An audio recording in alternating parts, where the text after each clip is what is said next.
ಇದರ ಜೊತೆಗೆ ಇನ್ನಷ್ಟು ಅಪ್ಡೇಟ್ಸ್ ಬರ್ತಾ ಇದೆ. ಬೆಂಗಳೂರಿನ HALನಲ್ಲೂ ಹೈ ಅಲರ್ಟ್ ಅನ್ನ ಘೋಷಣೆ ಮಾಡಲಾಗಿದೆ. ಓವರ್ ಟೈಮ್ ಕೆಲಸಕ್ಕೆ ರೆಡಿ ಇರುವಂತೆ ಸಿಬ್ಬಂದಿಗಳಿಗೆ ಸೂಚನೆಯನ್ನ ಕೊಡಲಾಗಿದೆ. HALನ ಎಲ್ಲಾ ಸಿಬ್ಬಂದಿಯ ರಜೆಯನ್ನ ರದ್ದುಗೊಳಿಸಿ ಆದೇಶವನ್ನು ಹೊರಡಿಸಲಾಗಿದೆ. ಫೈಟರ್ ಫ್ಲೈಟ್ಗಳ ನಿರ್ವಹಣೆ ಹಿನ್ನೆಲೆ ಕಡ್ಡಾಯ ಹಾಜರಿರುವಂತೆ ಸೂಚನೆಯನ್ನ ನೀಡಲಾಗಿದೆ.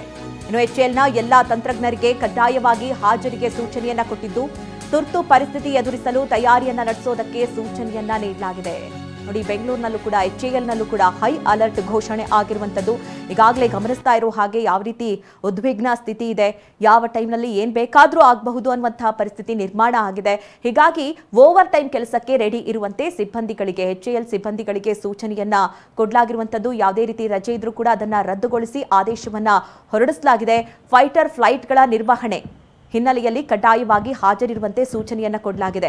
ಒಂದ್ ಕಡೆ ಈಗ ಬೆಂಗಳೂರಿನಿಂದ ಹಲವು ಡ್ರೋನ್ಗಳು ಕೂಡ ಈಗ ಭಾರತೀಯ ಸೇನೆಯ ಕೈ ಸೇರಿರುವಂತದ್ದು. ಅಂದ್ರೆ ಸೂಸೈಡ್ ಡ್ರೋನ್ಗಳನ್ನು ಕೂಡ ಇಲ್ಲಿ ಬಳಕೆ ಮಾಡಲಾಗುತ್ತೆ. ದಾಳಿ ಅಂತ ಅಂದ ಸಂದರ್ಭದಲ್ಲಿ ಆ ಡ್ರೋನ್ಗಳು ಯಾವಾಗ ದಾಳಿಗೆ ಮುಂದಾಗ್ತಾವೋ ಅಲ್ಲಿ ಅದು ಬ್ಲಾಸ್ಟ್ ಆಗಿ ಸುತ್ತಮುತ್ತದ ಪ್ರದೇಶವನ್ನ ಸ್ಫೋಟಿಸುತ್ತದೆ. ಅಂತಹ ಡ್ರೋನ್ಗಳು ಕೂಡ ಬೆಂಗಳೂರಿನಲ್ಲೂ ಕೂಡ ತಯಾರಿ ಆಗಿರುವಂತದ್ದು. ಅದರ ಜೊತೆಗೆ ಫೈಟರ್ ಫ್ಲೈಟ್ಗಳು ಕೂಡ ಅದರ ನಿರ್ವಹಣೆ ಕೂಡ ತುಂಬಾ ಮುಖ್ಯವಾಗುತ್ತೆ. ಹೀಗಾಗಿ HAL ಈ ಕಾರ್ಯವನ್ನ ನಿರ್ವಹಿಸಬೇಕಾಗತ್ತೆ.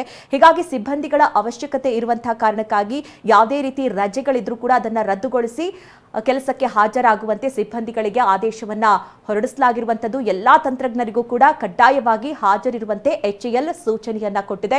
ಮತ್ತೆ ಪ್ರತಿಯೊಂದು ಭಾಗದಲ್ಲೂ ಕೂಡ, ಅದರಲ್ಲೂ ಮೇನ್ ಸಿಟಿಗಳಲ್ಲಿ ಹೆಚ್ಚಿನ ಹೈ ಅಲರ್ಟ್ ಅನ್ನ ಘೋಷಣೆ ಮಾಡಲಾಗಿರುವಂತದನ್ನ ನಾವು ಗಮನಿಸ್ತಾ ಇದ್ದೀವಿ. ದೆಹಲಿ ಆಗಿರ್ಬೋದು, ದೆಹಲಿಯಲ್ಲೂ ಕೂಡ ದೆಹಲಿ ಗೇಟ್ ಆ ಭಾಗದಲ್ಲೂ ಕೂಡ ಹೆಚ್ಚಿನ ಪೊಲೀಸರು ಕಟ್ಟೆಚ್ಚರವನ್ನ ವಹಿಸಿದ್ದಾರೆ. ಅದರ ಜೊತೆಯಲ್ಲಿ ಹಲವು ಸೂಕ್ಷ್ಮ ಪ್ರದೇಶಗಳಲ್ಲಿ ಹೈ ಅಲರ್ಟ್.